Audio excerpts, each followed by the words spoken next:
Shamude Nedi Gaza, Gango Shenshi to Rodea, a Chigomare.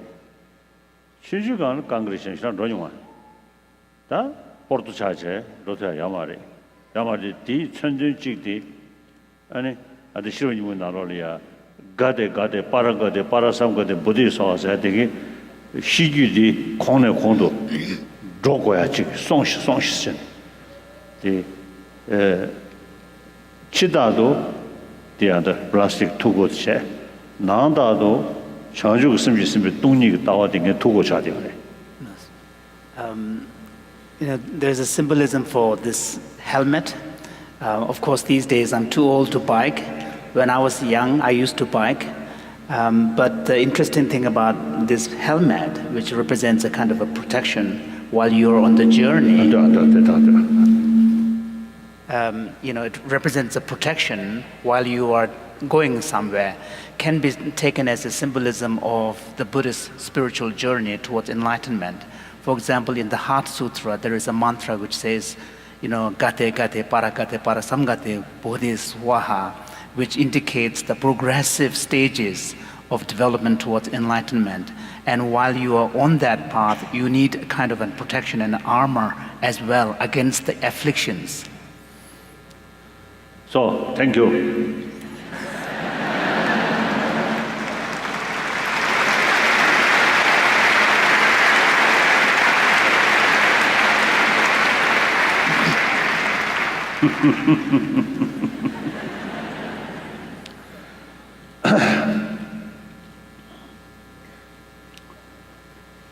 And also, I think the Congress of Congress, and they are the Constitution and other Kuranda, Washington Yapeche, she can the lodging,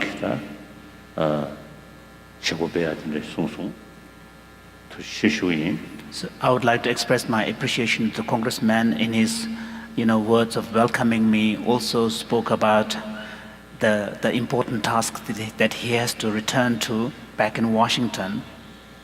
Oh yeah, and the mayor gave any the under Sungshana and the Shaman Nanche to share. So I would also like to express my deep appreciation to the mayor of the city, Mrs. Mayor, and welcoming me, as well as giving me this wonderful gift of the bike helmet.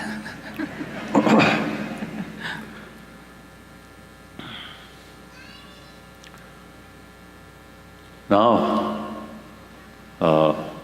brothers and sisters, I always consider we are same human being, mentally, emotionally, physically.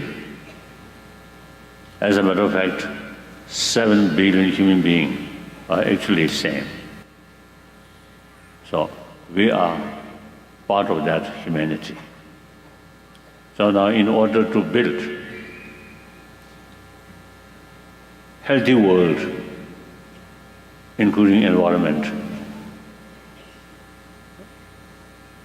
you see, I think sometimes finger towards someone, pointing the they should build like that. So actually, since we are part of the humanity, so well-being of humanity must, start from one individual. One individual becoming more compassionate, more sensible, with a sense of global responsibility, and then from 1 multiply 10, from 10, 100, from 100, 1,000, 10,000, 100,000, like that. That's the way change. So here, a large number of people are here. So, although this topic, afternoon, public talk, I may explain more detail. Now this morning, this is for one sort of explanation about one short text. There's a Buddhist text, and according to Nalanda tradition, this text wrote by one Tibetan master who practiced very seriously about altruism. So this text, very short, but really, you see, very powerful. I myself, since many decades, you see, every day I recite this, and very useful when we come across some problem, and including some people against you or criticize you, and then reflect. This text, very, very helpful. Although this is wrote by one Buddhist master, a Tibetan Buddhist master, but his concept come from Nalanda tradition.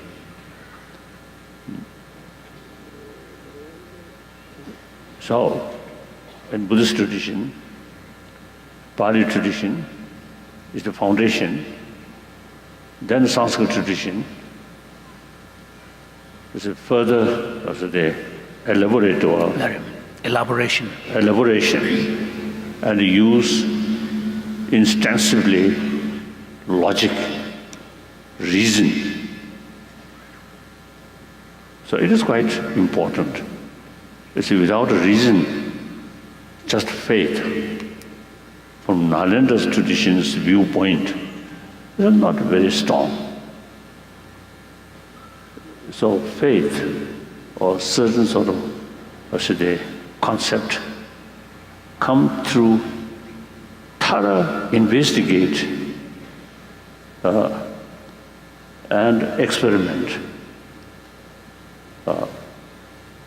Any concept come from that kind of sort of method, then that concept really become very, very firm, very strong.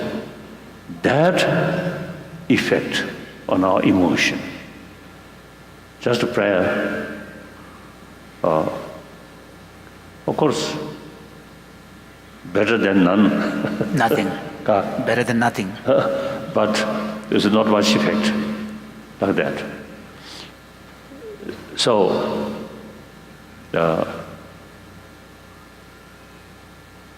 so now today here, usually when I give some lecture on Buddhism, and I always make clear that the different country, different continent,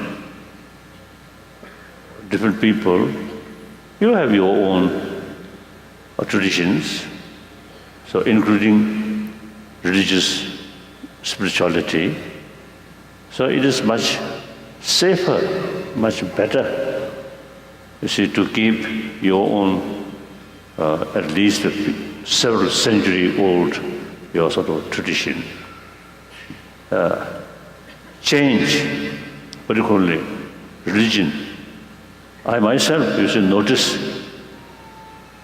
now last, I think, more than 60 years, I noticed, you see, some people, change their faith, but then eventually they find some difficulties. So it is better to keep one's own tradition. So I never try to propagate Buddhism. And Buddha himself is very, very clear. Unless the person asks you teaching or explanation, you should not teach like that.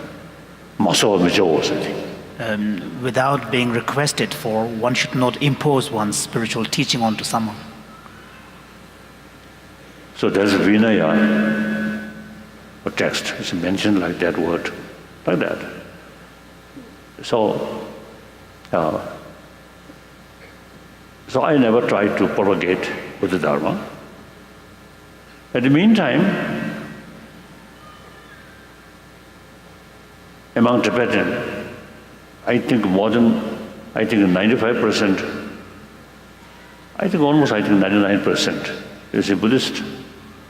But among them, there are some Christians, some Muslims. Some Muslim, as far as Muslim is concerned, I think over 4 centuries, some Muslims, Muslim community, you see there, during 15th Dalai Lama, provide land for their construction of their mosque. So the Tibetan, as the concerned leaders, it's a very sort of non-sectarian attitude like that. So in any way, majority Buddhist, but some individual, you see, finds other tradition something more suitable. So similarly, the West, historically, the Judeo-Christian background, to some extent, Islam, but among the millions of people from that kind of community, some individual, you see, find some, let's say, effectiveness in other tradition, such as Buddhism. Then okay. But if you find Buddhist sort of the thinking more suitable for you, then okay. That also you should think. Right. No. Over a long period of time. Then you really feel, oh, Buddhist way of approach is something useful, relevant, because of the more suitable for you. Then it is up to individual's freedom. You see, you can follow Buddha Dharma. So now here, firstly, I want to ask how many Tibetans raise hand?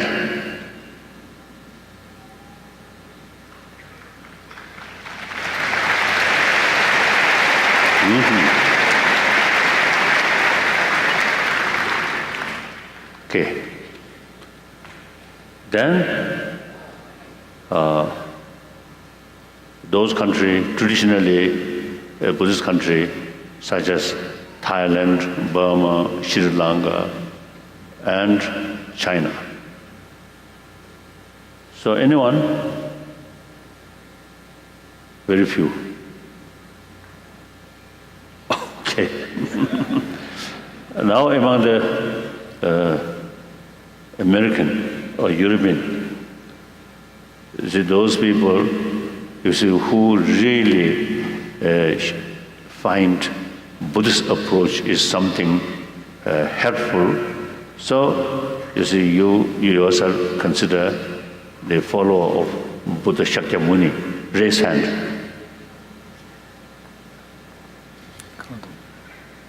Kuruduwa.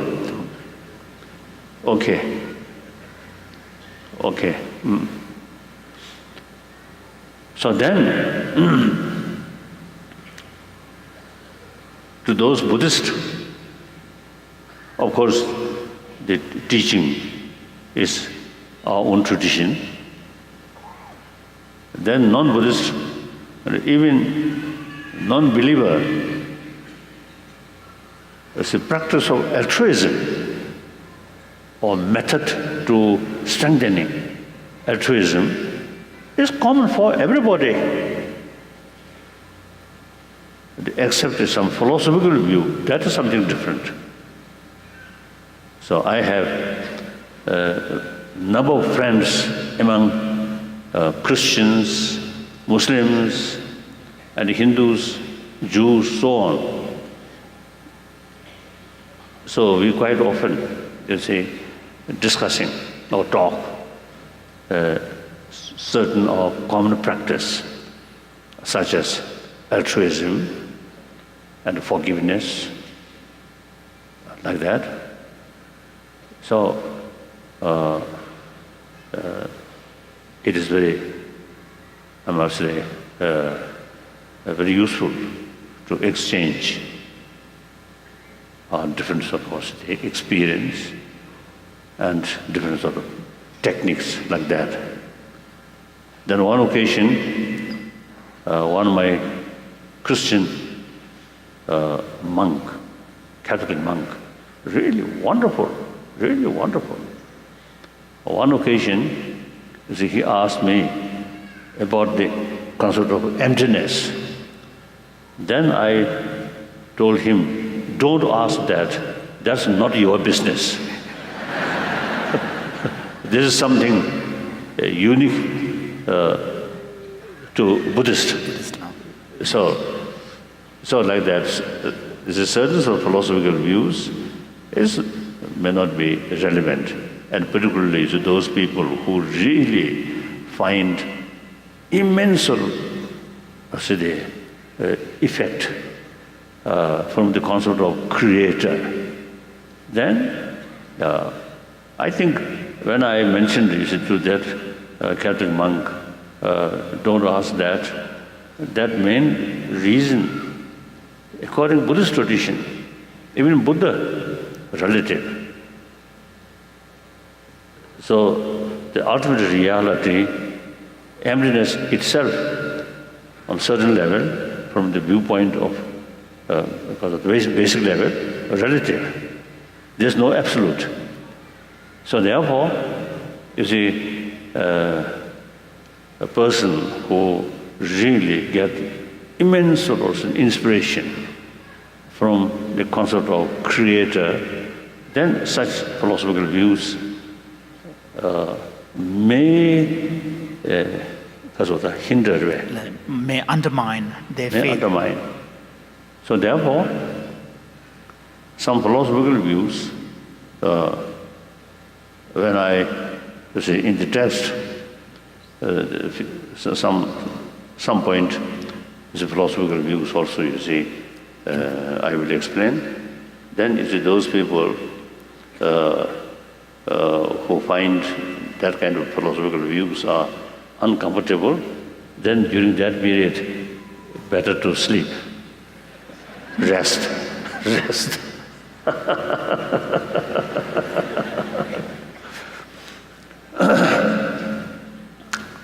Now basically, 2000, I think most ancient spirituality, developed in such a meaning. Egypt.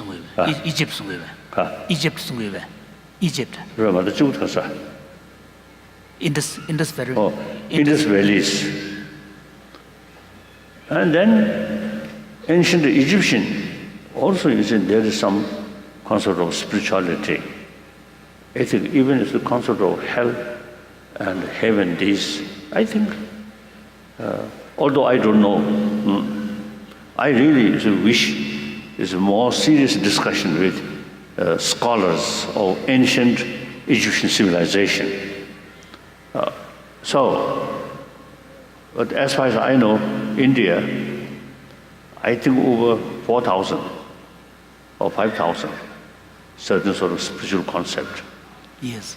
Then I think last also one very, very ancient sort of concept, that's we call Sangha philosophy. Then Jain philosophy. Then Buddhist philosophy. These are homegrown different spirituality. And in the meantime, from ancient Persia, where Parsi, the Zoroastrian, you see, came to India, settled. I think one sort of remarkable thing I feel is the Parsi community in Bombay city, very small. less than 100,000. But no fear. They enjoy their own sort of traditional Zoroastrian practice. No fear. And then Judaism, Christianity, Islam. So I think because of the concept of pluralism among religion, it's just something very, the situation itself is a multi-religious sort of continent or country. So therefore, you see later part, the Sikhism developed. Then the founder of Sikhism, Guru Nanak, he certainly, I think, come from Hindu background, but then he take pilgrimage to Mecca in order to show non-sectarian.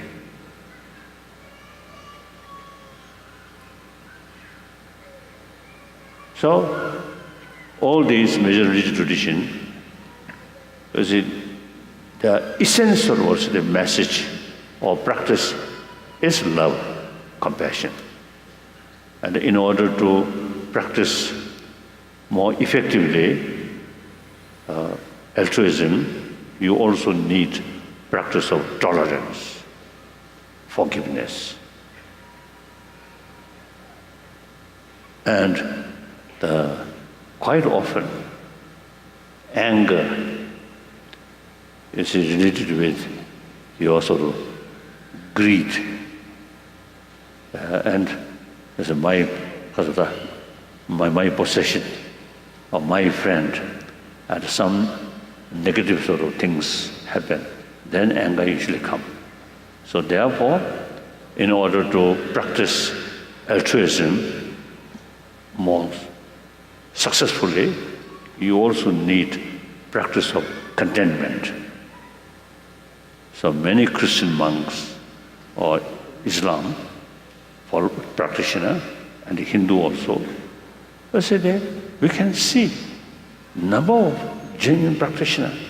Their life very, very simple, simplicity.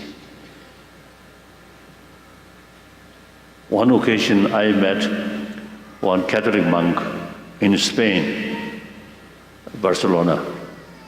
Barcelona. Near Barcelona. Near Barcelona. So, the organizer told me one Catholic monk who spent 5 years in a mountain, their life, hermit life. Very little hot meal, just tea and bread. So he came to see me. His physical not very big, one beard. And then interesting is his English quite poor. So compare his English, my English is better. So I have more courage to talk with him. So then I asked, I was told you spent 5 years in the mountain. Very, very hermit life, very simple facility. During those periods, what kind of your practice? And he immediately responded, practice love. When he mentioned that, I noticed in his eyes, his face, particularly his eyes, some kind of very, very compassionate sort of expression. So such people, I think spiritually, very, very rich person. So that shows that all sort of major religious traditions have sort of same practice. And as a result of their practice, person becomes something wonderful. compassionate person, and the number of Christians is dedicated, their life, they're serving humanity in different parts of the world, in education field, as well as health, like that. So sometimes some Christian people who helping people in education, meanwhile they're also propagating their own religion.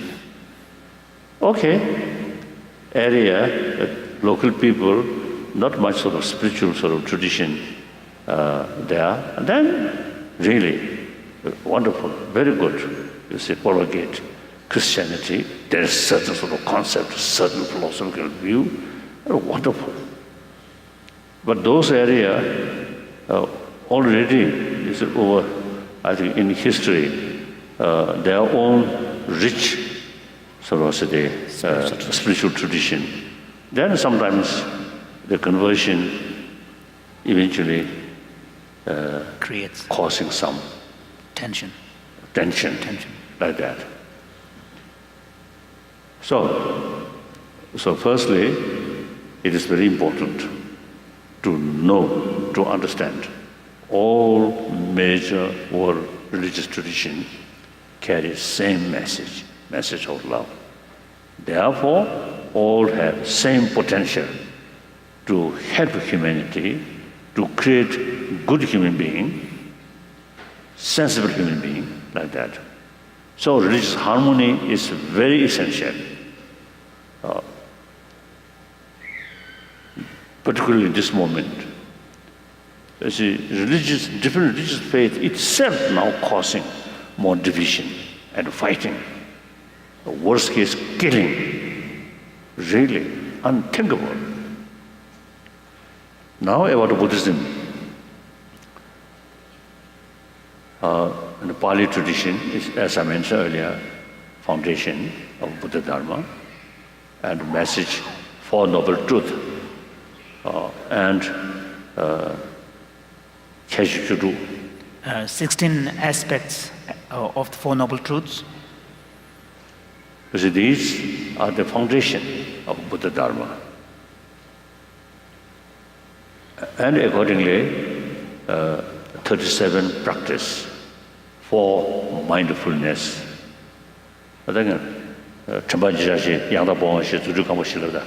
So the 37 aspects of the path to enlightenment, which is composed by 4 foundations of mindfulness, and then 4 right endeavors, and then 4 elements of the practice of cultivating single-pointedness. So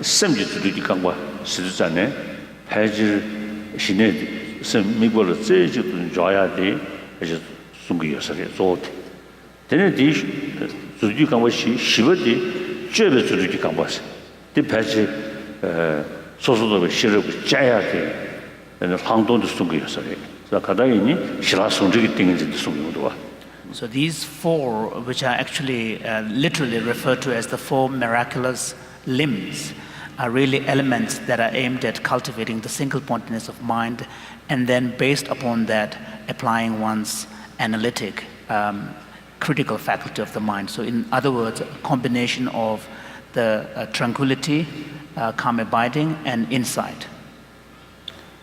So today,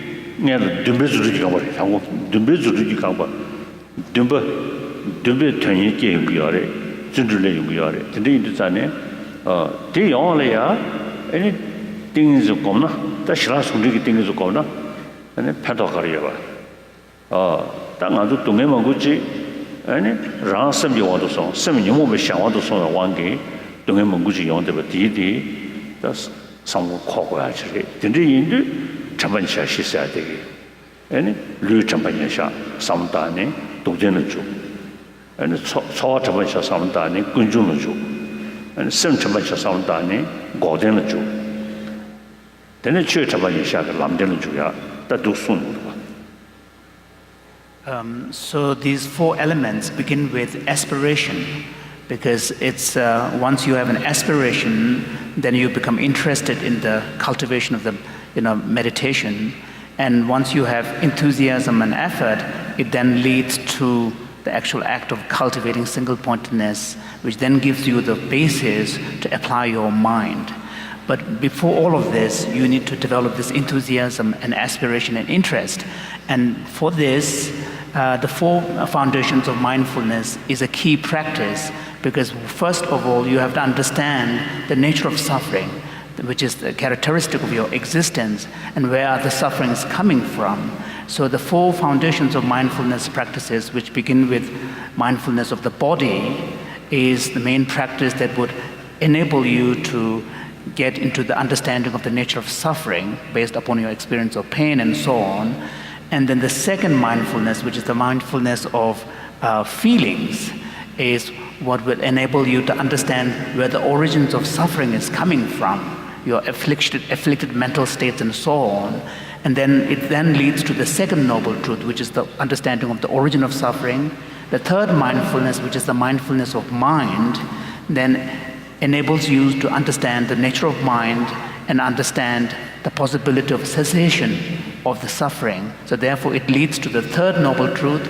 And finally, the fourth foundation of mindfulness, which is the mindfulness of mental objects, then enable you to understand what are the specific paths and methods that will enable you to attain that cessation that you are aspiring for. So therefore, the four foundations of mindfulness are the actual practices that enable you to engage with the teachings of the Four Noble Truths.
sakje ge mari ge wang chung she be sakje ge le ge rute borwa le de nyomo wang le da same yore sakje yore sakje da same shaya ko sakje da same ge le mendrani shaya de ko pege kunun ene yuji nelu lo chijiro do dangegi ene lo ti wangi kebe nyomong wangi 사셔베 레디 sakshele 풍부디에 sakshele 다 sakwa스도 또 nyomong 거야 소리지 자 다들 인도 대가진면이 자 들이 인도 아니 된데기다 풍부 줍지기 sakshele 레디 강경왕이 뭐였나 nyomong 왕기 nyomong 강경왕이 뭐였나 취미의식 남도로 되네.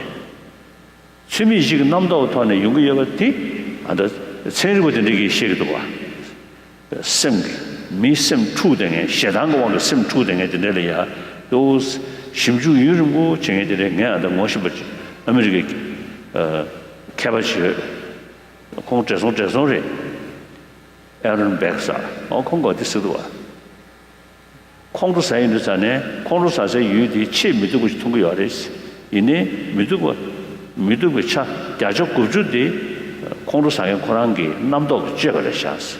다대한다 고물루기 대다 저래 사 어떤 말이 나도 님 남도 올래. 남도 올래서 남도디 취미식 남도래. 독쟁이 풍부디 레지왕. 레디 녀몽왕. 묘문디 취미식 남도에 충분해지. 취미식 남도디 된지기 잡아를 충분해지. 자, 들이 이르잖아요.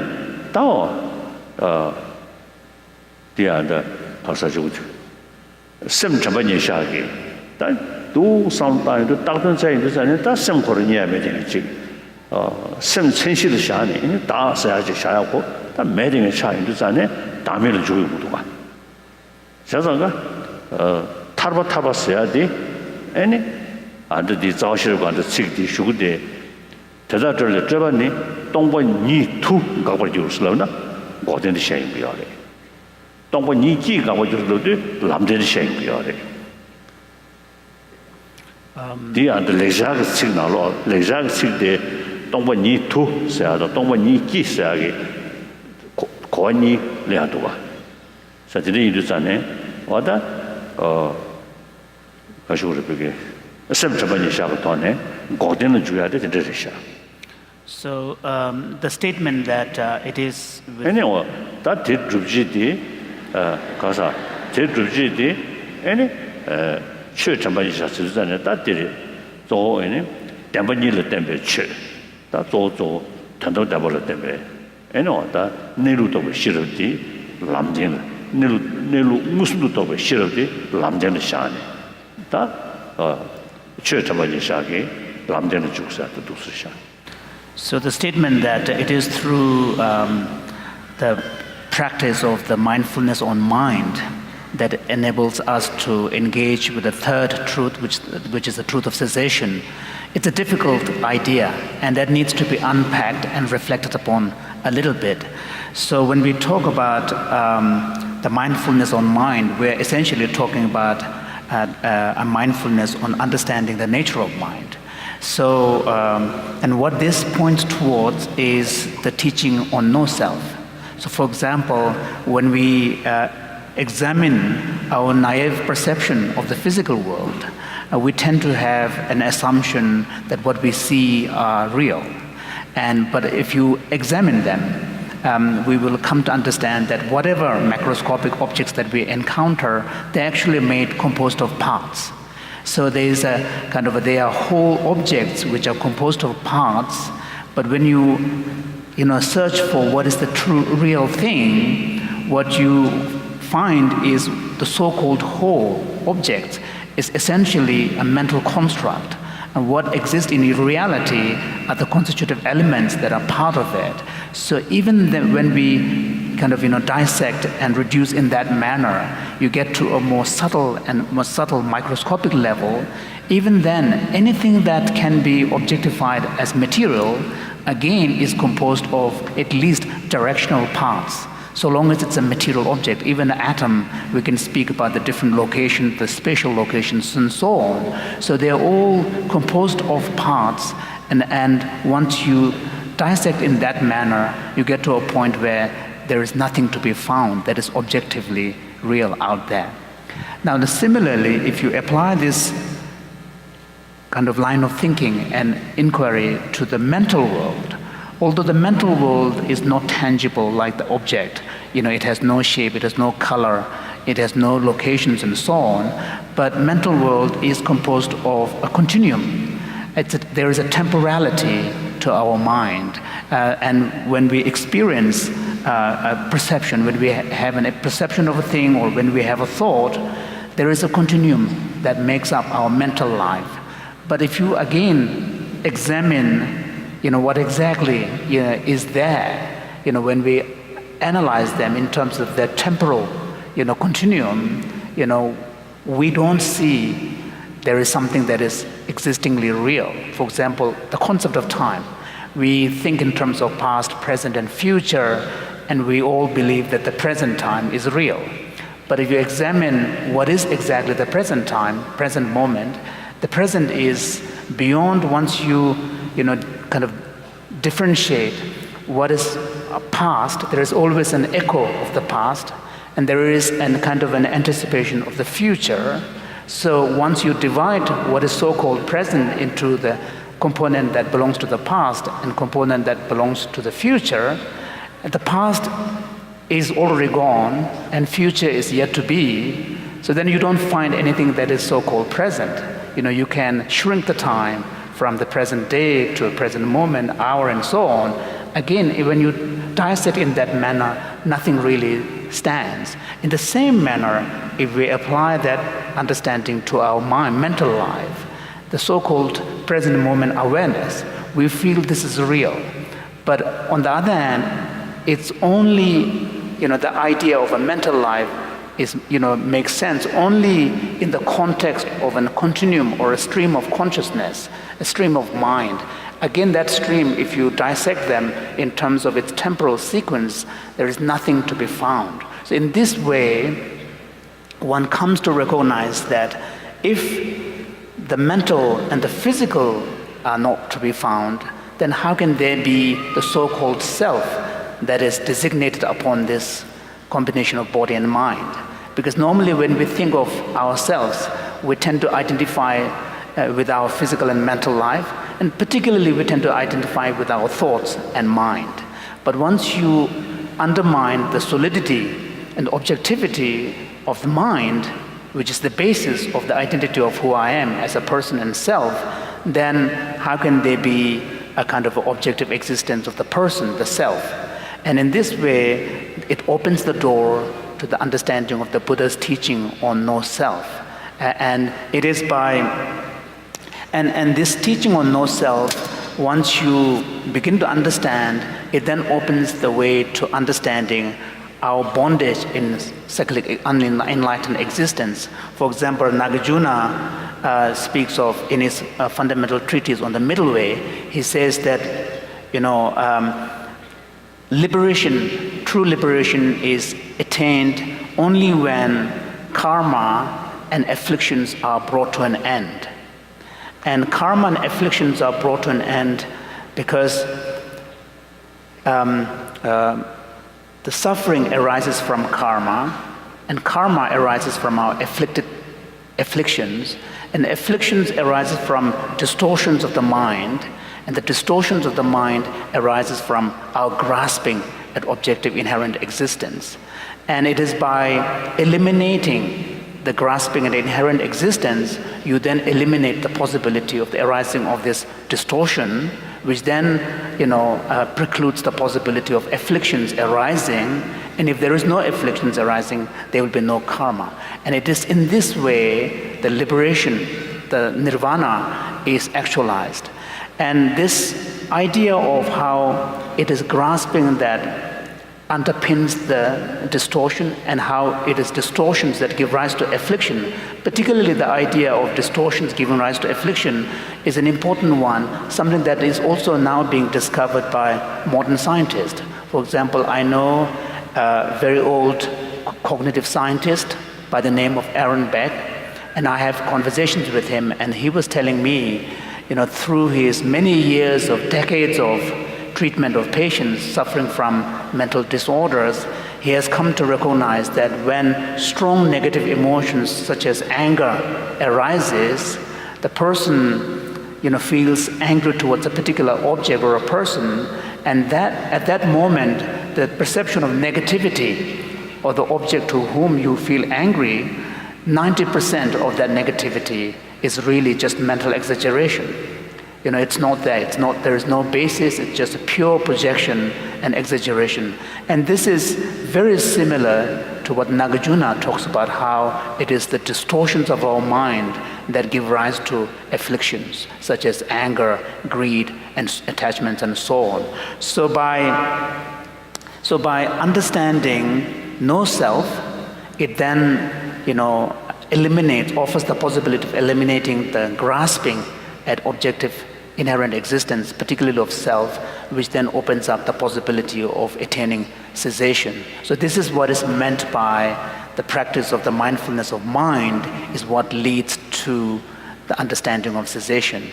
And then finally, the practice of the mindfulness of mental objects or phenomena is what leads to the cultivation of path. Here, phenomena primarily refers to the nature of reality, particularly the two truths, and the cultivation and understanding of the two truths is what leads to the cultivation of the wisdom of emptiness, which is the essence of the path, the true path that leads to liberation.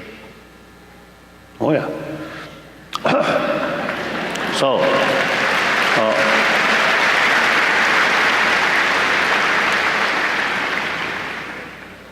So the meaning of emptiness or shunyata does not mean nothingness.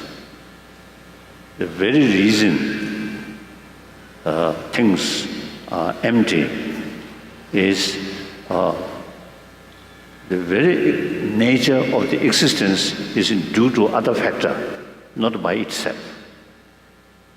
So absence of independent existence, that's shunyata, that's emptiness. So again, Nagarjuna mentioned tenjin devon jongwa kang tene tongpa yi tu she tene dagwa de tinyi ume lamin. En di shu de kangshi tongpa ma kangshi tenju ma yin we changa yebo ma yin ba ji tongpa ma yin we changa yebo ma yin. So Nagarjuna says in the fundamental treatise on the middle way that he says that which is dependently originated, that has been taught by the Buddha to be empty, and this is dependently designated, and this is the true middle way. And then he goes on to say that therefore there is nothing that is nothing exists that is not dependently originated, and nothing exists that is not empty. No, yeah. So now here, I think it is quite useful to think about quantum physics. You see, the object, solid objects already, solid objected, sort of object thing. It appears as something there from objectively. But now quantum physics analyze. By kind of going deeper into its constitutive elements, more subtler and subtler. Then, you see, according to quantum physics, now nothing objectively exists. So scientists, now that moment, a little bit confused. So, like 2,000 years ago, like Nagarjuna or these, they already experienced that confusion. So then further analyze, and also deeper understanding, then really gain some deeper experiences. Then they concluded, you see, things does not exist as appears. Appears to us something objectively exists, something independent. But the deeper reality, nothing exists that way. So that is the ultimate, we call ultimate reality. Ultimate truth, ultimate reality. Seadi ko mata maje bengo longola disha menduga ko ke ta shi jeni tengi dulu yinu kandri do pa pa jere ina ene gazo sune ta mindu sabashi lo sha do. So when we speak about ultimate reality, so when we speak about ultimate reality, we're not talking about the naive everyday reality that we are experiencing. Ultimate reality can only be discovered through this process of analysis and critical inquiry of what exactly is there. And through that approach, what we find is the non-objective existence of everything. So, as that, my respected great sort of friend, the Aaron Beck, as he mentioned, you see, when we develop, there's something which we feel a little uncomfortable, then thinking more, you see, it becomes more uglier. When you ruminate, when you're having... Then you see, more intensive anger come. Then that absolutely negative. So, that kind of, sort of mental attitude or emotion, the destructive emotions, that kind of anger, you see, the understanding, person who have some experience of understanding, or nothing objectively exists, that understanding diminishing, the strong sort of almost conviction that things they are very negative, you see, that reduce. So similarly, the attachment, you see, appears something 100% beautiful, good, and attachment come. But again, you see, the understanding about nothing objectively exists, that understanding, they reduce that kind of intensity of attachment. So, the concept of shunyata is not just a mere philosophical views.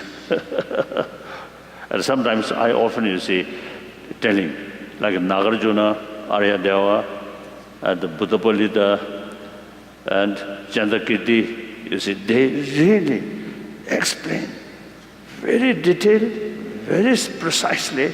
Now, these texts not for their thesis, in order to get some professorship. This is something, I think, best weapon to tackle our destructive emotion. So that's the way. So therefore, you see, the real weapon to cut destructive emotion, that is the wisdom, not ubaya side. Not the compassion and method aspect of the path. Altruism, not that kind of weapon. Direct antidote. Altruism is opposing selfish attitude. So I feel, you see, now these days, some people, you see, use different religious faith then create some problem, some violence. It seems to me, you see, when we say, my religion, there are some sort of the tendency, you are superior, religion is your possession. So my religion. Then the I, the real owner of religion, that now become slave of anger. Then use religion for that purpose now. for that purpose. My religion. So when we say my religion, my country, I think there is some kind of tendency, consider yourself as the superior. somewhat tel-tu-de So when you have this strong sense of my this or my that, my religion, you have a tendency to think that the whole world revolves around this single thing called me or I. So now reduce that combination, infinite altruism and understanding about emptiness. Combine these two, really marvelous sort of method to reduce our destructive emotion. Of course, I'm not saying something I'm some experienced or something, no. But at least, you see, I think over 60 years, I developed interest about emptiness. And then, now last 6 decades, thinking. Then, gradually, the real feeling of emptiness becoming stronger. As a result, attachment, anger, these automatically reduce, weaken. So, like the Aaron Beck, those scientists, or professor of human psychology, particularly the destructive emotion. I wish, you see, some more serious discussion, like Aaron Beck's, and also some quantum physicists. Talking with them, I really get immense benefit, in the sense, Nagarjuna says that. It is truly now proved by scientific finding, like that. So you see, should pay more attention. Now here, you see, the faith, wonderful, but faith must have sound basis of reason. Otherwise, you see, faith, when your mood good, very faithful. When your mood a little bit disturbed, then sometimes complain towards God. Or we Buddhists complain to Buddha. So therefore, now these days, this is when I meet some people who showing they are interested about meditation. Then, when enough time, then I telling them, meditation, there are 2 types. One meditation is single-pointed meditation. Your mind remain kasoda. Totally placed on a single state of mind, yeah. Yes, that practice useful. When our mind always go like that. So that kind of meditation also useful. But real effect on our mind is not that kind of meditation, but analytical meditation.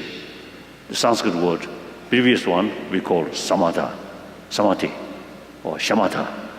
The second type of meditation we call vipassana, analytical meditation.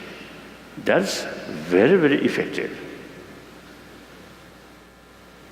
So without analyze, just remain, even you say compassion, just think compassion or faith.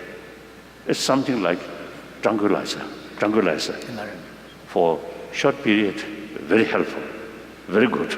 When your mind much disturbed, then you say meditate on that, your mind becoming more calm. And also meditate on breathing. You see your mind become a little bit settled. calm. No, settled. But real weapon, as I mentioned earlier, is analytical meditation. So, usually I am telling to Buddhists, firstly, the Buddhists in general, particularly Nalanda tradition, a tradition of Nagarjuna and Arya Asanga, we have to utilize human intelligence maximum way, through that way transform our emotion. That is something unique. So therefore I usually telling, now people who have some interest about Buddhism or Buddhist, we should be 21st century's Buddhist. Our ancestors, very faithful, many occasions in India, including some Himalayan regions or India, no. People who traditionally used to follow Buddhism. Tibetan sort of Buddhist tradition. Many occasions I ask them, what is Buddhism? They say, Buddham Shanam Gacchami, Dharmam Shanam Gacchami, Sangham Shanam Gacchami. That's Buddhism. Then I say, oh yes, that's okay. Now, question, what is Buddha? What is Dharma? No answer. So without knowing Buddha, Dharma, Sangha, then Buddham Shanam Gacchami, Sangham Shanam Gacchami 1,000 times, 100,000 times, not much use, not much effect. So we have to study, we have to know what is Buddha, what is the causes, what the path, what is the path to achieve Buddhahood. That is Dharma. So we have to study what is the real meaning of Dharma.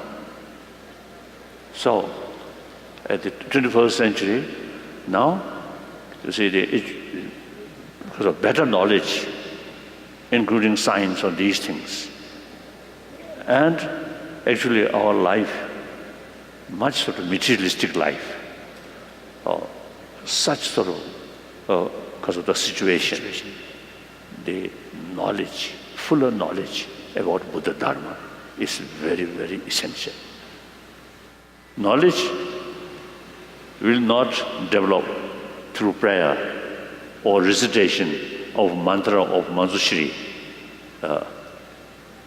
One great Tibetan practitioner, scholar, I think the beginning of, I think early part of 20th century, the Nyamgu Sungraba, Kongi, any Shiro Payaliya, any Jizri Jambaya, Dawachik Ringliya, any Sam Damni Jambaya Druba Le, Dawachik Ringla, Pestos Devin, the Agris.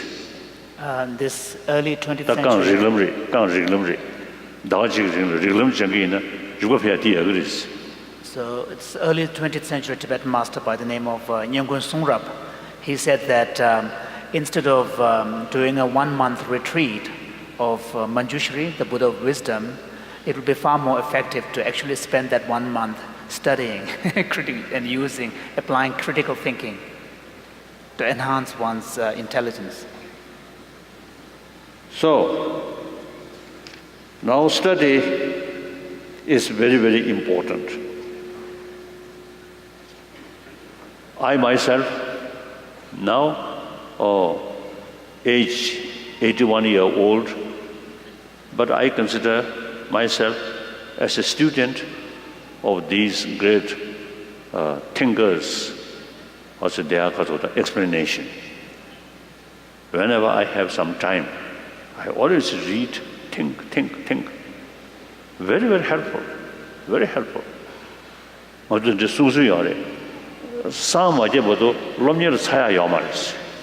There's a Tibetan saying that until you become Buddha, your study is never finished.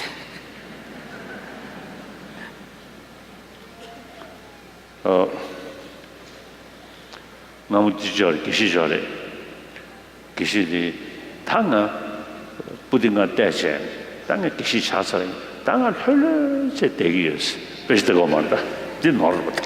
So there's a joke that an aspiring Geshe, who was really looking forward to his graduation, and he felt that, after I've done my Geshe and mastered all the 5 main topics that would qualify me to be a Larampa Geshe, then after that I'm not going to work at all. I'm not going to study at all.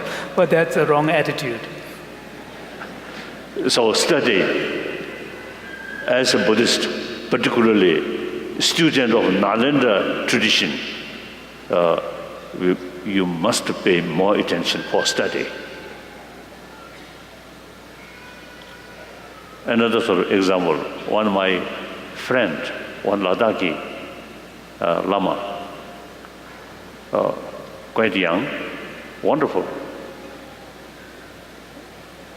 One occasion I met him. He told me he spent 3 years retreat. After that, he felt his sharpness of his mind a little bit a little bit dimmed, actually. So that, I think 3 years retreat, he too much emphasis about single-pointed meditation and recitation. So our brain, you see, the brain which have the potential or ability to analyze, now that remain rest. So after 3 years, that person's sort of sharpness of mind also, you see, more resting. So therefore, I think my own sort of experience, I think since quite young age, you see, we study. And when I was teenage, I was very, very lazy student. No interest for study, only play, like that. Now, gradually, then I made, I think, more effort.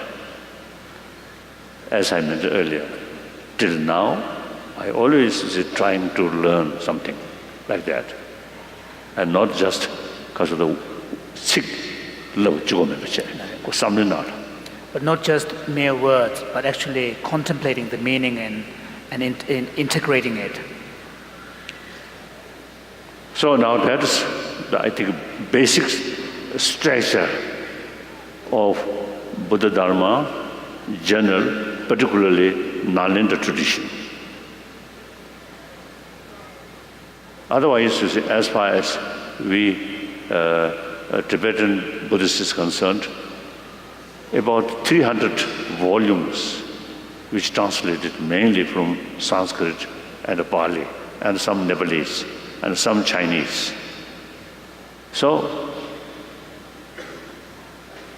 if just a simple faith and recite a few mantras, then no need such vast collection of texts. Also the text which explain. And then also it is very useful, like Baba Bega's, you see, the writing, He's a text by the name of Essence of the Middle Way, and his own auto-commentary on it, known as the Blaze of Reasoning. So in it, you see, he mentioned all different school of thought, non-Buddhist, non-Buddhist, and within Buddhist, different school of thought. Among non-Buddhists, also different school of thought. All he mentioned, and then comparatively, sort of, jedur. And there is a comparative approach to understanding this. So very, very helpful. I think so far, I don't know any English translation so far. Talking about.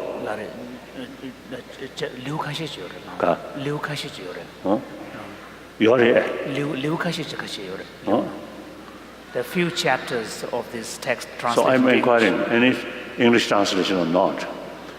Eventually, hopefully, this is such books. It's very helpful in order to analyze.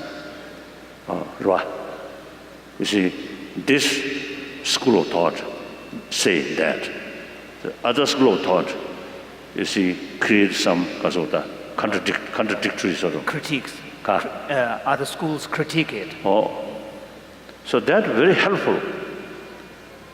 You see, to develop our own ability to analyze. Very helpful. Now, in a way, easier. This text, you have the English translation of the 8 verses in your small booklet.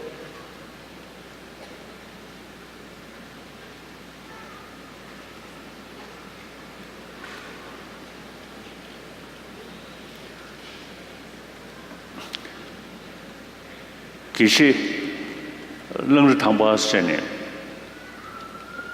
Kong and Katambe Lama Shatiare. And Langri Sene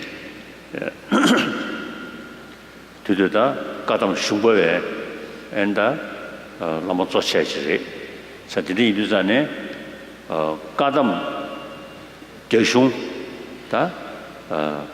창사도 도대기하는 소바 진짜기 흉추 아니 럽도 진주 진짜기 흉추 그다마 제 흉추 대니 마 럽을 송야데 아니 가담 슈버 차디야래 되네 가담 럽을 버사지 아니 가담 명하버사지 별이야 벌거직 패시 가담 명하베 송야데 즉 조체 능기버 소시도 봐 다티 내잖아. 다 들은 주저집에 난게 나고차고 주는 배지 말이. 딱 가던 흉보에 지단디 시작해서 버리셔. 다 조지 남준 별변 남준제 뒤뒤 남준제도 이 치드제 뒤제디 아니 너리 쇼기 다 비미주체니 더거지게 지금 롬니 숙청보다 된데 배질 뒤뒤 걸어다 냠사를 소리치 제샤. 자, 진짜 인도고 대도 뛰니 송셔버지. 나한테 통과래. 자, 조직이 남준제니 아니 뭐 가동 고마즈 아니다 지금 남준기다 치균.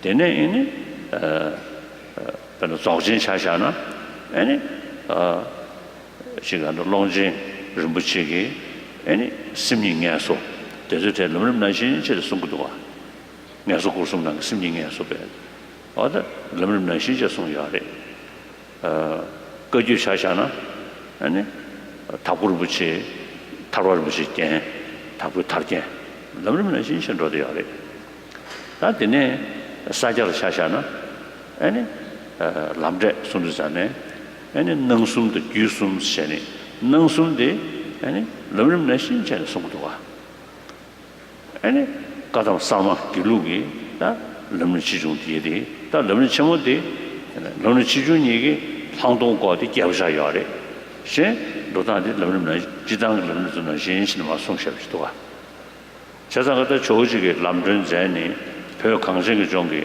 대내 송대 강성의 종기배 아니 추주디 조세 참을라게 아니 지금 로도 능시 타네마 티야제도 스마 송샤지 지버르도가 대대 처지가 슝진기 샤다 대저자게 아니 가담 슝버에 슝지 주 자네 송야 시기 다 런르 탐바 아다 랑샤리 니스네 가람 슈보에 제차되어 다 공기디 디안데 칙 뉴뉴 제체 쇼로게 랑다 치기스 또 다디 제자리야 그저 상주고 성고마다 단도 상주고 성고마 니체 다 그저 상주고 성고야 어다디니 다른 심지어 참조라 시소하겠다 쇼로가 듬부디기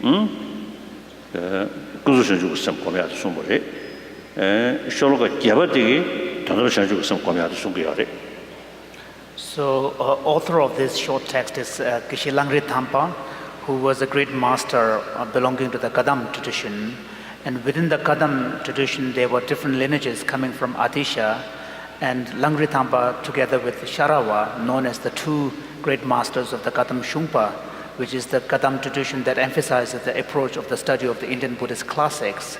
So, Langri Thangpa was one of the two great masters of that lineage. And then the other Kadam lineage was the lineage of the Lamrim, the stages of the path, oral instructions. And then the third one is known as the Kadam Mengakpa, which is the Kadam lineage of oral instructions. So it seems in Tibet, for a long time, the third lineage was more emphasized, which is the Kadam teachings of the oral lineage, which came to be more dominant in Tibet. And many of these are based upon the seminal text Atisha wrote, which is the Lamp on the Path to Enlightenment, which was composed by Atisha at the request of the Tibetan students at the time in western part of Tibet where he first landed.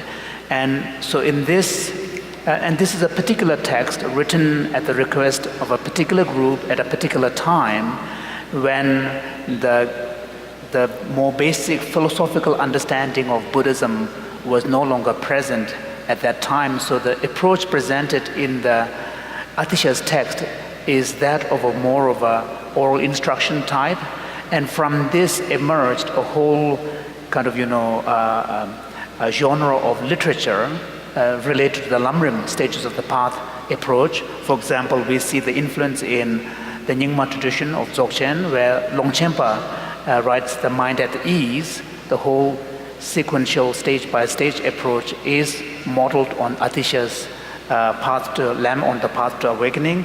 Similarly, in the Kagyu tradition school, we see Gampopa's jewel ornament of liberation, which again models on the Atisha's Lamrim.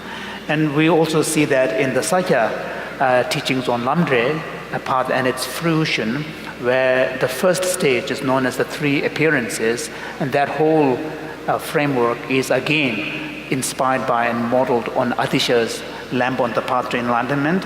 And then of course in the Gelug tradition you have the great treatise on the stages of the path to enlightenment composed by Tsongkhapa, and the middle-length version of this, which although follows this pattern, but on the section on special insight on emptiness, both texts are quite extensive. But I feel that the time has now come to really in this 21st century to emphasize more the approach of the classical texts, which is the Langri Thangpa and Sharawa's approach, not so much the oral tradition instructions, but more the understanding of the stages of the path grounded in the great classics of the Indian masters, such as Asanga's Bodhisattva Bhumi, as well as Maitreya's ornament of the Mahayana Sutra, and Shantideva's Guide to the Bodhisattva's Way of Life, and his Compendium of Trainings, and so on, which are the core 6 texts, Indian texts that these Kadamba masters use. And so the approach that is presented here in this short text, although it is very, very brief, is really the one that emphasizes grounding of one's understanding of the path in the great classical Indian Buddhist texts. So this is a very, very short text composed of 8 verses, but the main subject matter is the 2 bodhicitta practices, the conventional awakening mind and the ultimate awakening mind. These are the 2 topics. And the conventional awakening mind is presented in the first 7 verses, and the ultimate awakening mind is presented in the final 8th verse. Yeah. That the lojong kung dosa di junju risha. And the source of the Lojong, the mind training set of teachings, is really Shantideva's Bodhicharya Avatara, Guide to the Bodhisattva's Way of Life.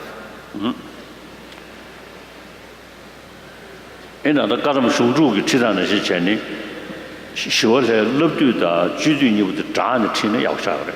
So, and according to the approach of the Kadamba masters of this particular lineage of emphasizing the classics, when you teach the Shantideva's Bodhicharya Avatara, it's really helpful when you combine that instruction with his other texts known as the Shiksha Samuchaya, Compendium of Training.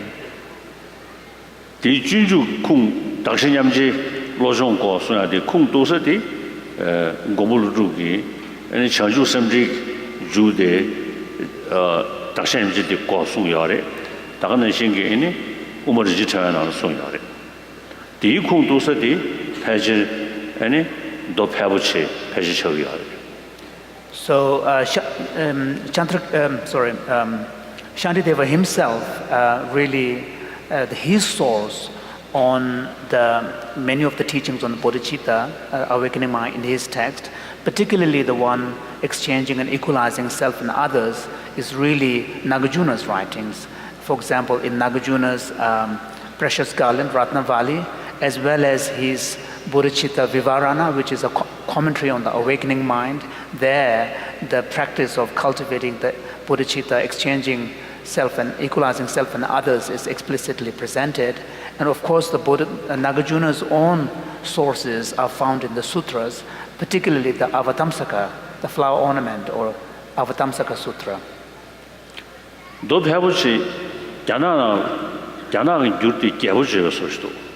So the Avatamsaka Sutra, the version found in Chinese translation, seems to be quite extensive. Yeah. That's enough. Dane simje thamjala ishin no lale bo zero so da do zebon zmo sho. Da ka do su do ne de yin da ji ma ke Geshe ke mo che jana da su ko de bo. So I'm not going to comment on each and every word of these verses because the verses themselves are quite self-explanatory and quite clear.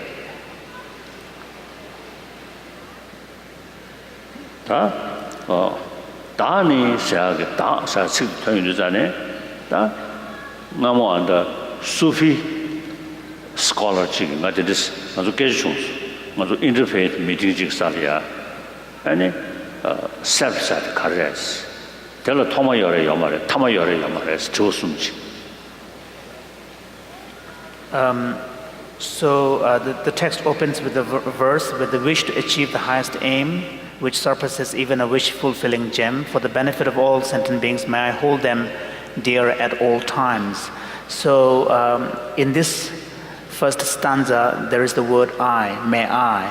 So when you think about this, contemplate the meaning of this word I, here it reminds me of a conversation that I have been part of at an interfaith gathering where a Sufi scholar talked about, with respect to the nature of self, there are three great questions, which is, who am I, where do I come from, and where do I go from here? What is the nature of self?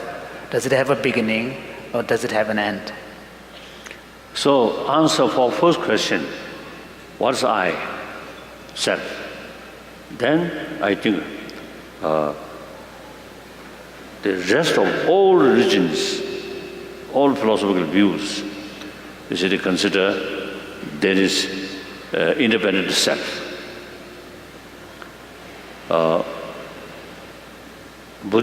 Only Buddhism do not accept some kind of independent self. Self is mere designated on the combination of body and mind. Then the second question, whether there is a beginning or not. Then those theistic religion is a God, when God creates, that is the beginning of self or soul. So this very life created by God. So therefore, this very life is the beginning, No. like that. The other tradition, many Indian tradition, including Buddhism,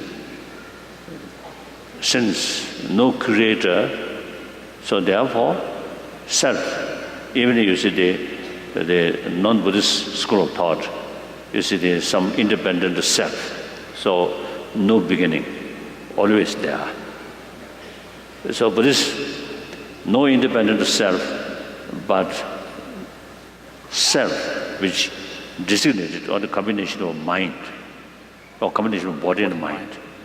That body and mind also there are grosser level of body and mind, more subtle, most very, very Subtle. most subtle level, body and mind. So self designated on the combination of these two. So when we think, when we investigate whether there is beginning or not about self, then we have to think the basis of self or the basis for designation of self. That is mainly mind. So continuation of mind. So if we accept there is beginning, then the first mind should come from non-mind. So there is certain natural rule, the substantial cause, and Cooperative cause. a cooperative cause. Now, for example, this plant, the cooperative cause, water, soil, these things. The substantial cause must be same nature. So come from each seed. That seed also come from another seed, another seed. At the beginning of Big Bang, the subtle level, the some particle which eventually produce this plant, already there. So no beginning. So matters, external things also, as far as substantial cause is concerned, no beginning. My body's the cell, you see, continuously go further. Then at the time of Big Bang, already the substantial Cause, no. or cause, very subtle level there. So like that, generally the scientists they believe just one Big Bang. And then you see there is contradiction. What is the cause of Big Bang? There must be tremendous sort of energy that finally exploded. So that energy must have some sort of basis. So some matters like that. So previous Big Bangs, so limitless Big Bangs. So in any way, so similarly, mind, the cooperative sort of cause, like eye consciousness, eye organs, and all these are the cooperative cause. But eye consciousness as a consciousness and something knowing, that must have substantial cause. That mainly is a mind. So when mind sleep, for example, not function, then eye organ no longer Active. So consciousness, previous consciousness, or sort of cause, there's certain sort of certain consciousness on the basis of certain organs, then function like that. So at the time of conception, I discussed with some scientists the conception. When you see father, mother's egg, the father's semen, you see everything 100% normal. Then these two things, whenever they meet these two things, then 100% sure life start or not. Some sort of scientists say no. Then what is third causes? No answer. So then, according to those of tradition who believe the continuation of self, continuation of consciousness. Now, when the blood and semen is met, and then consciousness enter, then life started. So in any way, the consciousness must have same nature of substantial cause. So that goes no beginning. If you see the consciousness come from different sort of nature, then there's contradiction like that. So therefore, you see, no beginning of self. Consciousness. So self, no beginning. Now the question, whether there's end or not. The non-Buddhist school of thought in India, Thangpa, Sangha philosophy, and also most probably Jain philosophy, is no end. When reach salvation, moksha, you see, Purusha still there. So now in Buddhism, some school of thought, some sort of branch of Vibhashe, then they mentioned Mahaparinirvana, then the mind cease. Except that school of thought, all Buddhist school of thought accept no end. So that also, I think, maybe worthwhile to know. So then, because of the very identity disorder, that sense, that the So on the very nature of how we understand what self is, we find even within the Buddhist tradition different schools, such as the 4 philosophical schools of thought emerge.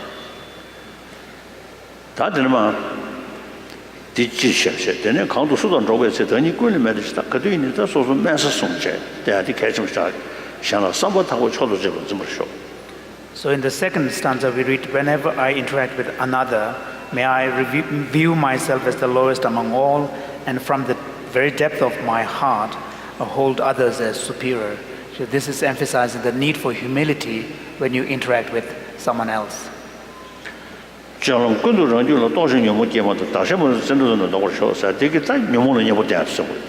in the third stanza, which reads, in all my activities may I probe my mind, and as soon as an affliction arises, since it endangers myself and others, may I confront it directly and avert it. Now this stanza emphasizes the need to be vigilant towards our own afflictions and apply the antidotes to counter them.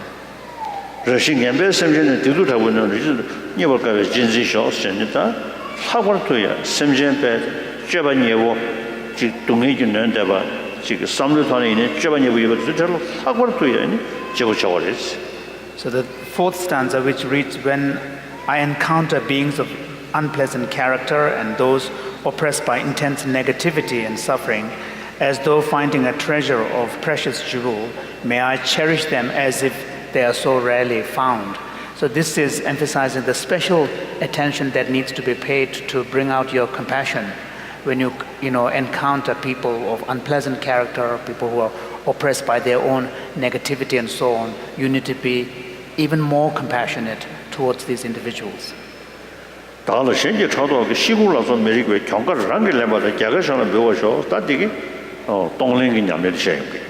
So when others out of jealousy treat me wrongly with abuse and slander, may I take upon myself the defeat and offer to others the victory. So this is actually explaining the practice of Tonglen, taking upon oneself the defeat and sufferings and giving to others, strength and forgiveness and so on.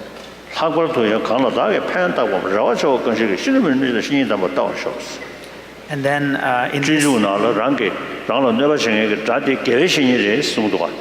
so in the next stanza elaborates the theme from the previous verse more specifically and says that even if someone I have helped or in whom I have placed great hope, gravely mistreats me in hurtful ways, may I view him as my sublime teacher. So this echoes Shantideva's verse from his Bodhicharya Avatara, where he talks about how one's enemies are actually one's greatest teachers. 단 돈은 뭐도 기회에 팬데만은 그는 마이너로 사회자로 넘버 쇼스. 다디인 사회자로 쇼스데 운종부터 안에 돈이 차 상다요래. So the next stanza, which reads, in brief, may I offer benefit and joy to all my mothers, both directly and indirectly, and may I quietly take upon myself all the hurts and pains of my mothers.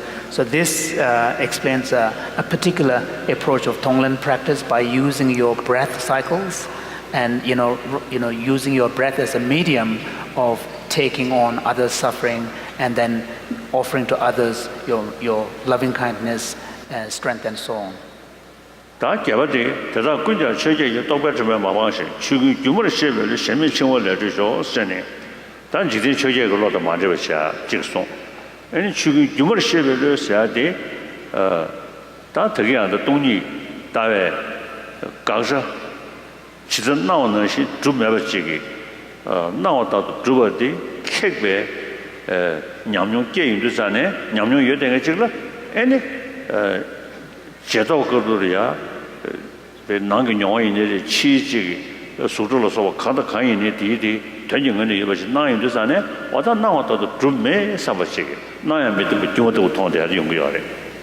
So in the final stanza, which reads, may all of this remain unsullied by the stains of the 8 mundane concerns, and by understanding all things as illusions, free of clinging, may I be released from bondage. So in this stanza, 2 practices I explained. The first one is, as a first step, is to ensure that all of your preceding practices are not tainted by concerns that has to do with everyday mundane petty aspirations of fame and so on. And then the second part explains the importance of the approach of emptiness.